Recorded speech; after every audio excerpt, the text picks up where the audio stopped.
Well, hello there, my dear friends. This is Robert, Bob, Carter, and I reckon I've been carrying this memory around in my heart for longer than I care to admit.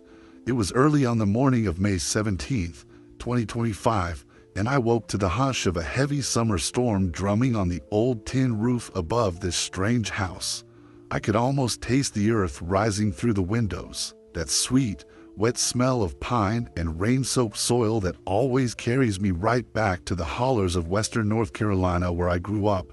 Now, there's something about a sound, a scent, or a single stray beam of light that can set off a memory like a firecracker in your mind. And that's exactly what happened to me that morning. Just one soft rustle on the wind, and I felt the years slip away as though someone gently turned back the hands of a clock.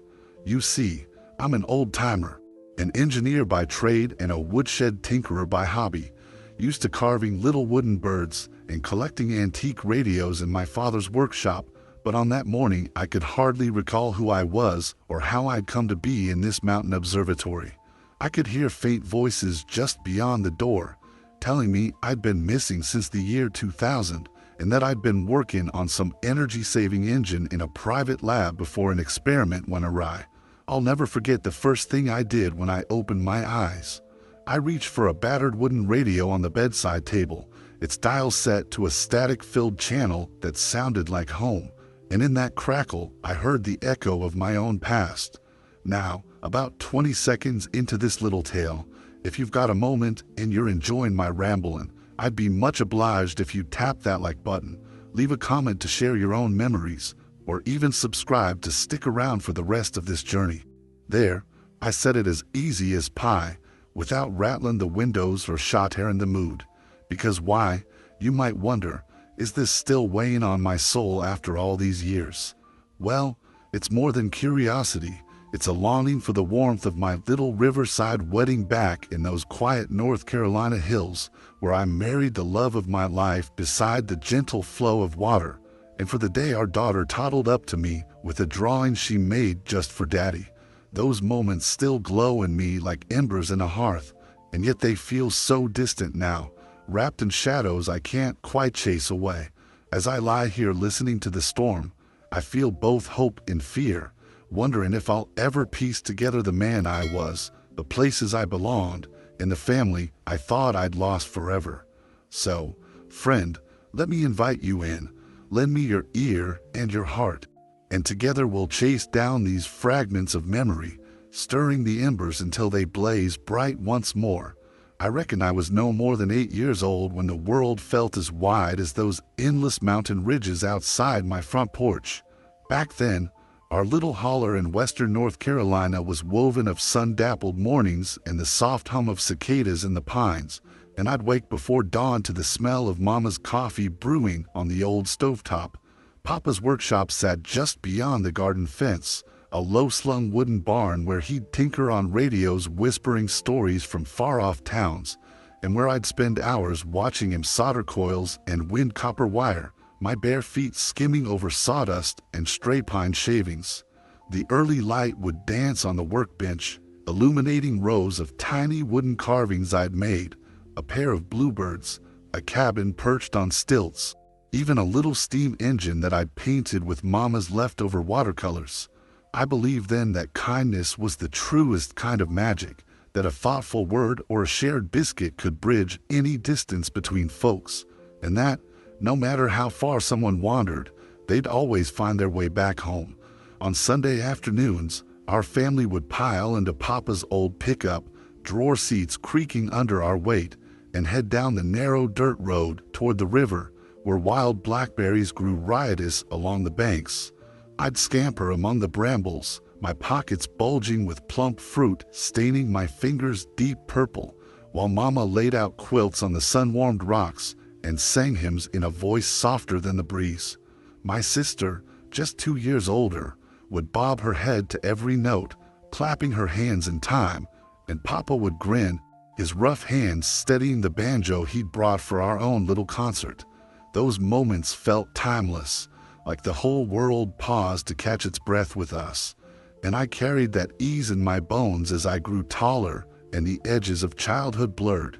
I was a curious young-un, always prying open clocks and radios, marveling at the tiny gears and vacuum tubes hidden within their wooden shells.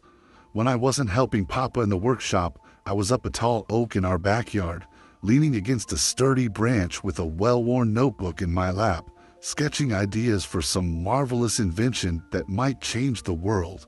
Perhaps a machine that could power the whole town with naught but the steam from our very own mountain spring. On clear nights, I'd sneak outside to watch the stars peek through gaps in the fir boughs, whispering to myself that someday I'd reach for them, that my hands would hold something greater than these hills. School was a short walk down the ridge, and I remember the clack of the schoolhouse door behind me as I settled into the front row, the smell of chalk dust mingling with the sweet tang of pencil shavings. My teacher, Miss Wilkins, would smile at me, her eyes kind, and say, "Robert, your mind's always a-flyin', ain't it?" I'd grin, tucking a long strand of hair behind my ear, and answer that I was just thinking of what I'd build next. At recess, I'd share scraps of paper folded into paper boats with my classmates, imagining them sailing across great oceans, and they'd laugh when I told them each boat carried a little piece of my heart. I carried that wonder into my teenage years, when I first met Beth at the county fair, her hair glowing like embers in the lantern light as she handed me a ribbon from the pie contest. I was shy then, palms sweaty, but she smiled and said my carving of the cardinal on her winning pie crust was the finest she'd ever seen. In that moment, a spark ignited in me, a promise that life was more than tinkering and dreams. It was shared moments and gentle voices, and that love could be as steadfast as the mountains themselves. I look back on those days now, on the porch swings ticking under the setting sun, on the cracked leather of Papa's tool belt, on the thrum of a wooden radio bringing distant music home, and I feel a warmth that no storm can ever wash away. Those early years shaped me, teaching me that hope is a stubborn thing, that kindness carries power, and that, even when the world grows heavy, the promise of return lingers like a melody you can't quite forget. Well now, I remember it like it happened just yesterday, though it's been decades gone by. The day that single folded sheet of paper landed on my workshop table and changed the whole course of my life. I was back in our little riverside cabin, tinkering on a wooden casing for an old crystal radio, the scent of pine shavings heavy in the air and the river's steady murmur outside the window. I'd just finished winding the last coil when I heard the soft tap of booted feet on the porch and found the mail carrier holding out that envelope, its return address printed in neat block letters. Hawthorne Research Institute, Black Mountain, North Carolina. My heart gave a little skip. I couldn't rightly explain why my pulse rattled like that, so I tipped my cap, muttered a quick "thank you," and let her on her way before tearing it open. Inside, the letter was all business at first, a formal invitation for me to join a team of engineers working on an energy-saving engine prototype, promising resources, a private lab nestled in the foothills of the Appalachians, and compensation that would have made a businessman blush.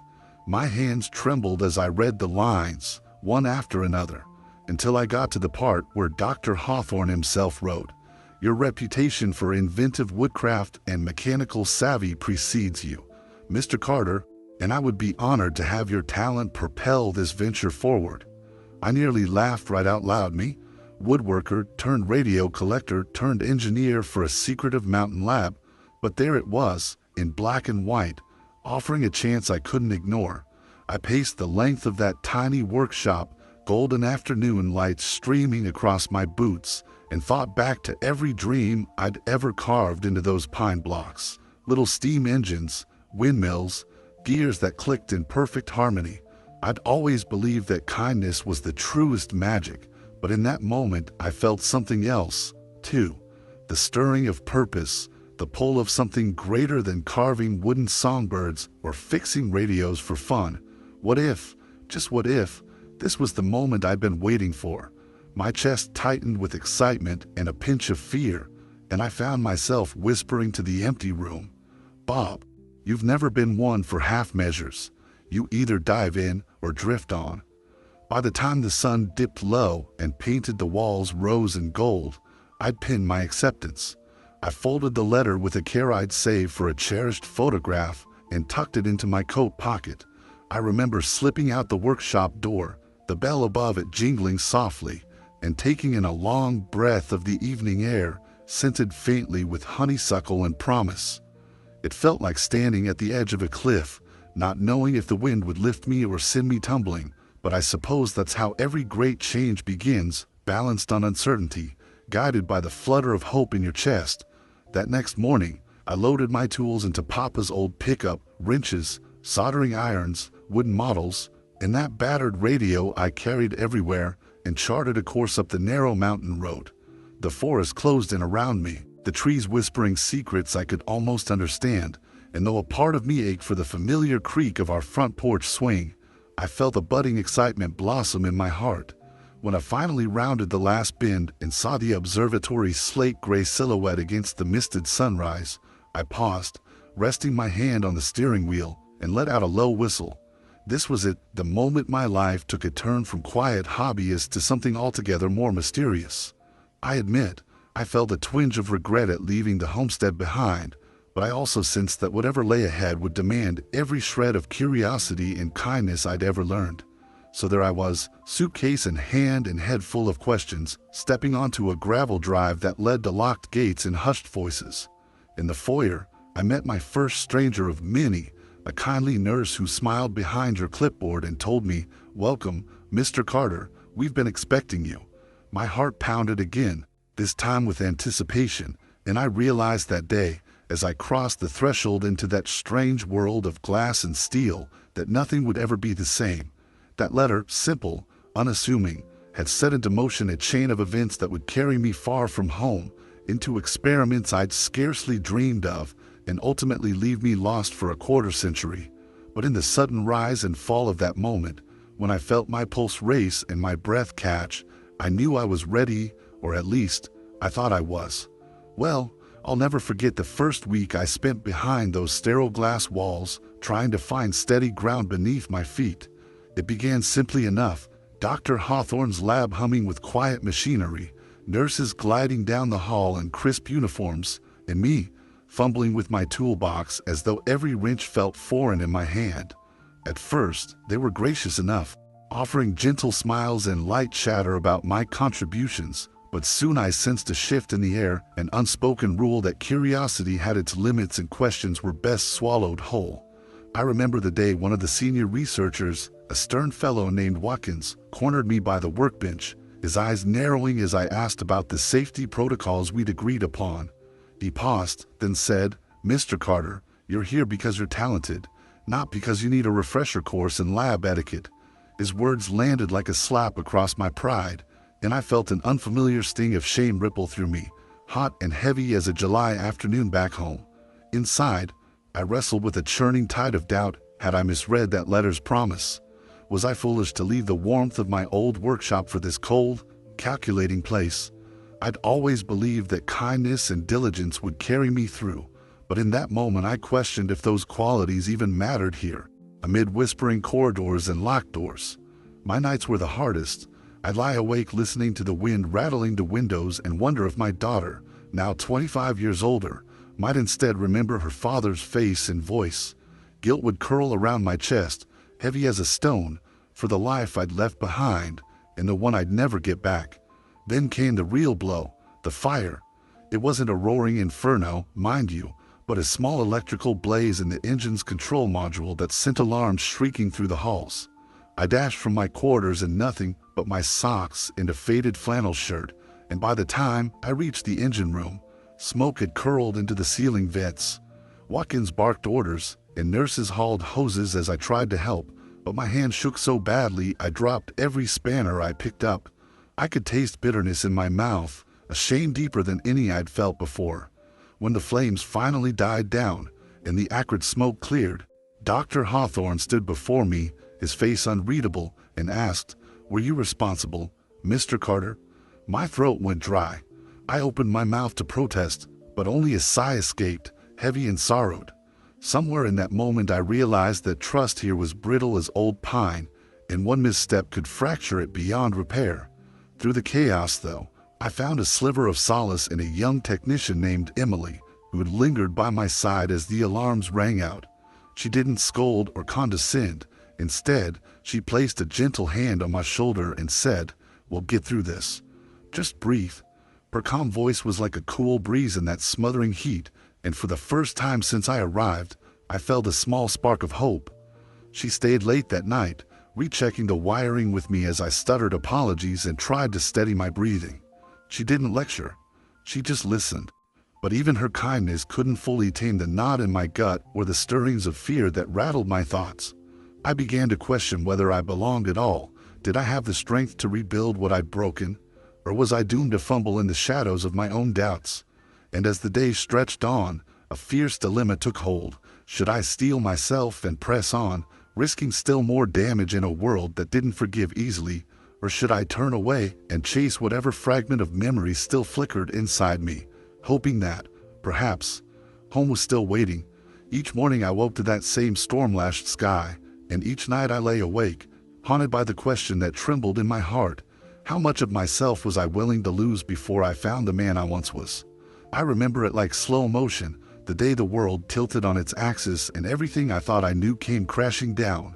It was just after dawn, the sky bruised purple with streaks of storm clouds, and I was in the engine chamber, tightening a bolt on that new prototype when the intercom crackled to life and Dr. Hawthorne's voice sounded different, strained, sharp, almost frantic. "Mr. Carter, you'd best come to the observation deck right away." My heart sank, and every step felt heavier than the last as I climbed the narrow stairs, the metal grate clanging underfoot. When I pushed open the door, time stopped. I swear the second hand on the wall clock froze mid-tick, as though it, too, couldn't bear what lay before it. There, crumpled on the floor, was Emily, her lab coat darkened with blood, and Dr. Hawthorne kneeling beside her, eyes wide with panic and regret. In that instant, the hum of machinery, the distant drip of rain against the windows, even my own breathing all fell silent in my ears. I dropped to my knees, my chest pounding as I cradled her head and felt the warmth ebbing away. "Stay with me, Emily," I whispered, voice strangled, but she only managed a tremor of a smile, soft, brave, before her hand slipped from mine and her eyes fluttered shut for the last time. I don't rightly recall how I got her out of that room or how I ran down the corridor shouting for help. I only remember the cold scrape of linoleum beneath my knees, the torrent of fear and guilt flooding through me. The world reeled, and I was caught in a whirl of nurses and alarms and Dr. Hawthorne's apologies, each one landing like a blow to my ribs. I realized then that everything I'd built, every hope I'd harbored about making a difference with this engine, meant nothing against the weight of a single life lost. In that moment, I lost more than a colleague. I lost a piece of my own soul, the part that believed in purpose and progress without consequence. Afterwards, they moved me back to my quarters, but sleep wouldn't come. I sat by the window, watching the storm lash against the glass, and I listened to the echo of my own guilt, loud enough to drown out any thunder. I'd come here seeking renewal, a chance to carve my name into the world in a way that mattered, but instead I'd left behind a young woman who'd shown me compassion when I'd faltered. I felt rage, too rage at Dr. Hawthorne for pushing us so hard, at myself for not double-checking the safety interlocks, at fate for carving this jagged scar across my heart. Most of all, I felt sorrow, a sorrow so deep it was like I'd swallowed the ocean and couldn't breathe. In the days that followed, the lab grew quiet, like a church after the congregation is filed out. Dr. Hawthorne barely spoke, and Watkins glared at me from across the workbench, his contempt worse than a slap. They told me Emily had been close to a breakthrough on the thermal injector, a breakthrough I'd helped design, and now that work lay scattered in burned-out components and discarded notes. I sifted through her sketches one afternoon, fingers trembling as I touched the margin where she'd written a neat script, "For Mr. Carter, thank you for believing." My vision blurred with tears I wouldn't let fall, and I realized that what I gained here, knowledge, prestige, perhaps even the promise of redemption, had come at a cost I could never repay. I knew then I faced a crossroads: press on with the project, honor Emily's vision by completing her work, or walk away forever and chase the faint glimmer of memory that might still lead me back to my daughter. The lab's corridors seemed to close in around me, each door a barrier between who I was and who I'd become. I stood in the heart of that place, surrounded by machines humming with possibility, and felt the weight of a choice that would define the rest of my days. In that frozen heartbeat of terror and clarity, I made my decision. I would leave, abandon this engine, this observatory, and whatever dark promise it held, and return to the fragments of my past, to the riverside wedding photo tucked away in my wallet, to the handprint of my little girl pressed in clay on my workbench at home. My hand shook as I packed a single bag, my tools, a few cherished carvings, and Emily's sketchbook, and I slipped out into the breaking dawn. The storm had passed, but inside me the thunder still rolled. And as I walked away, each step a soft crack on the gravel drive, I realized that life's most profound moments often come wrapped in tragedy, and that sometimes the greatest courage lies in letting go. Well, I suppose after that morning when I slipped away from the laboratory, my world settled into a kind of quiet hush that felt heavier than any storm I'd ever known. I found myself back on that winding mountain road, but it no longer carried the promise of discovery. It felt more like a one-way ticket out of my own life, and every mile I drove was a reminder that I was leaving more than a place behind. I was leaving hopes, friendships, and even the memory of Emily's gentle laughter in the engine room. I returned to my riverside cabin, but it felt foreign now, its walls hollow echoes of a man who'd once believed in purpose and progress. I filled my days by whittling simple toys on the porch, letting the shavings drift into the tall grass, but even the familiar rhythm of the carving knife felt mechanical, as though the joy had been carved right out of me along with the wood. I spent long afternoons sitting by the riverbank, watching water swirl around stones, wondering if life was nothing more than a series of currents pulling us in directions beyond our control. At night, I lay awake under that same tin roof, listening to the forest sigh and feeling the pulse of my own lonely heartbeat, an echo of the storm that still raged inside me. I tried to write letters to my family, words of apology and longing that never made it past my trembling hand, but each envelope remained tucked in a drawer, unread and unmailed, because the shame of disappearing for 25 years felt too heavy to carry even an ache. I drained mugs of coffee at dawn, sipping bitterness in place of hope, and cursed the sunrise for its insistence on shining when I still felt so cold inside. I began to doubt the kindness of people. I wondered if trust was just a fragile veneer we drape over our fears, ready to crack at the slightest knock of fate. I questioned every belief I once held dear: kindness, curiosity, even the notion that love could guide us home. The cottage grew dusty as I drifted through each day like a ghost, and sometimes I caught my reflection in the window pane and barely recognized the lined face staring back at me. Deep down I knew the man who carved wooden songbirds and collected old radios was still there, buried beneath layers of grief and regret, but I couldn't muster the energy to dig him out. And yet, in those long moments of silence, there were flickers of something else, small, stubborn glimmers of that old spark. A stray cardinola lighting on the porch rail, or the distant rumble of an engine that sounded almost familiar, reminders that some things endure, that some memories are stronger than time or tragedy. I started to tend my little garden again, coaxing seedlings towards sunlight as though reminding myself of the power of growth. I'd carve a tiny bird now and then, though its silhouette would catch in my throat when I held it too long. Sometimes I'd talk to the empty air as if Emily might reply, and on quiet mornings I could swear I heard her voice in the rustle of leaves. It was in those small moments that I realized this quiet wasn't defeat. It was a chance to reckon with loss, to accept that life changes us in ways we never ask for, and to find peace in the spaces between heartbeats. I'm still learning to live with that silence, to rebuild my faith in people and in the world, one carving at a time, one letter at a time.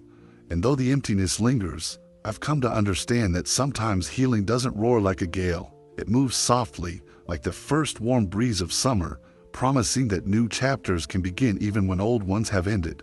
Well, one crisp morning not long after I'd started carving those simple wooden birds again, I was sitting on the porch with my tools in my lap, the air still cool from dawn, when I heard a soft knock on the screen door and looked up to see little Emma Rogers standing there, clutching a battered transistor radio in both hands and looking at me with hopeful eyes. Now, Emma's no relation.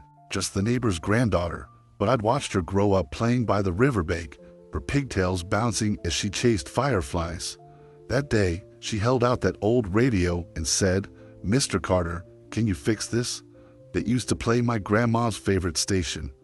I felt my chest tighten, partly at her innocence, partly because the idea of tinkering with radios felt like slipping into a warm coat after a long, cold winter. I set down my carving knife, wiped my hands on my jeans, and invited her onto the porch.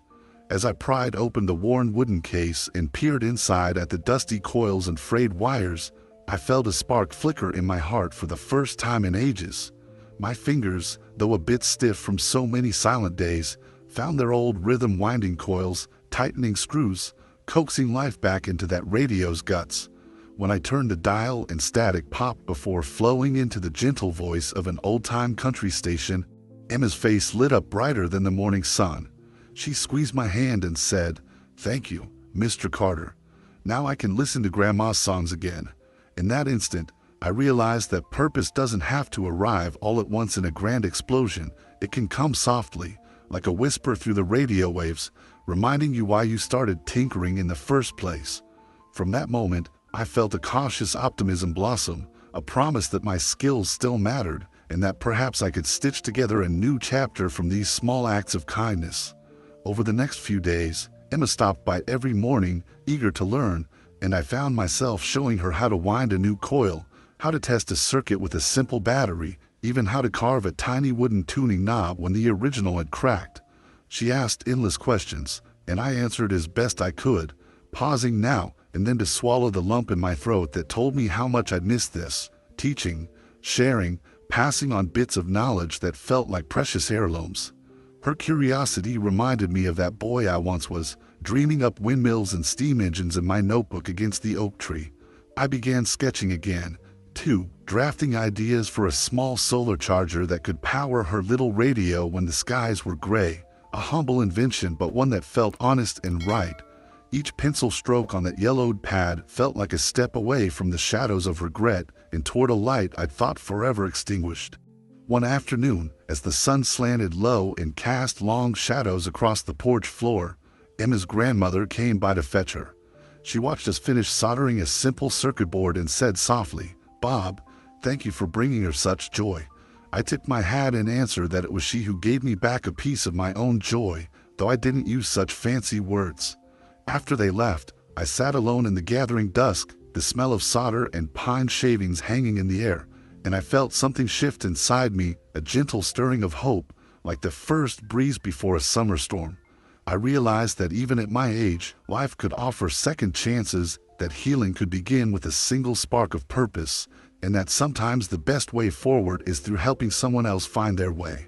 So here I am now, with a new project underfoot and a friend's granddaughter by my side, tinkering away in my father's old workshop, carving wood and rewinding radios, crafting a small solar charger by hand. It's humble work, to be sure, but it's honest work, and in every coil wound and every wooden knob shaped, I find a reason to believe that perhaps the man I once was, the husband, the father, the engineer with big dreams, still lives inside me, ready to greet the dawn once more. I remember the moment like the slow swell of a summer storm rolling in over the ridge, the second when I realized that my past, with all its fractures and sorrows, no longer owned me. I was sitting on the edge of my father's old wooden workbench, the one scarred by generations of sawdust and hammer marks, gazing at Emily's half-finished sketch of that solar charger, when a breeze drifted in through the open window and teased the pages of my journals. For 25 years, I'd carried those journals close to my chest, each entry a raw, trembling confession of loss, of guilt, of the man I'd been and the man I feared I'd become. I'd written of my wedding day, of the small handprint my daughter pressed into wet clay, of the hush that fell over the lab when Emily's laughter died, and of the emptiness that swallowed me whole afterward. I'd reread those pages so many times I could recite them from memory, and each reading chipped away at my heart a little more. And yet, on that quiet morning, as the sun painted golden streaks across the workshop floor, I felt something shift deep inside. I realized that I'd been holding on to those pages, not to remember, but to hide. I'd used them as a shield that protected me from moving forward, but also kept the light at bay. In that moment, I made a decision. I would no longer be the prisoner of my own story. With hands that trembled not from fear but from resolve, I lifted the stack of journals, pages yellowed by time, ink blurred by tears, and carried them outside to the ash heap near the old watermill. The firewood there was dry and crackling, and as I laid each journal atop the embers and watched the flames leap, I felt my breath catch in my throat. The pages curled, blackened, and fell away, letting loose the weight they'd held for so long. I stood by that blaze, tears tracing furrows down my weathered cheeks, and felt the warmth not just on my skin but in my chest, a cleansing fire that burned away regret and lit a path forward. I whispered aloud, to the memory of my younger self and to every fragment of my shattered past, I choose to live on, without pretenses, without regrets, just onward. And in those words, I found a kind of freedom I hadn't known I craved. After that day, my life began to change in quiet ways, both small and profound. I packed up the tools I no longer needed for the solar charger project, tools that had felt like shackles when tucked away in their chest, and passed them on to Emma Rogers, whose eyes shone brighter than any sunrise when she accepted them. I emptied the drawers that held photographs of the lab and of Emily's sketches, placing a single framed picture of my daughter and me on the windowsill instead, the only remnant of past promises I intended to keep alive.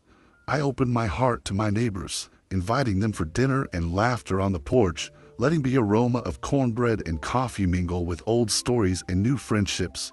Each smile I shared and each act of kindness I extended felt like a brick laid in the foundation of a new home, one built on acceptance rather than apology. I started writing again, too, but this time not in secret journals bound for oblivion. I wrote letters to my daughter, words of love and explanation that I sealed and sent with hope, trusting that the miles and the years between us would not eclipse the bond we shared. And though I still miss her smile and the warmth of her hand in mine, I feel our connection growing stronger with each letter and each memory cherished rather than hidden away. Most importantly, I drew a deep breath each morning and felt gratitude instead of dread, gratitude for the chance to chart a new course, for the courage to let go, and for the kindness of strangers who became friends along the way. I carry Emily's memory with me, not as a burden of guilt, but as a reminder of the fragility and the beauty of life. And in forging this new chapter, I've learned that the past is not something that defines us forever, but something we carry with care, honoring its lessons while allowing ourselves to grow beyond its borders. So here I stand, on the threshold of whatever comes next, with no illusions that the road will be easy, but with a heart unburdened and open to the promise of dawn. You know, looking back on all those years, the eager boy in the workshop, the engineer chasing dreams in a mountain lab, the broken man lost in grief, I've come to understand something simple yet profound. Life doesn't hand you neat chapters with clear beginnings and endings, and the threads that bind our past to our present are often frayed and tangled. I once believed that if I worked hard enough, if I carved the perfect piece of wood or engineered an engine to change the world, then I could outrun my mistakes and reclaim everything I'd lost. But the truth I've learned is that our greatest breakthroughs don't come from burying our failures. They spring from embracing them, stitching their lessons into the fabric of who we become. I learned that forgiveness, not just of others, but of ourselves, is the hinge upon which hope swings. For years I held tight to guilt and regret, convinced that clinging to my past mistakes would keep me safe from making new ones. In reality, it only chained me to a shadow of the man I once was.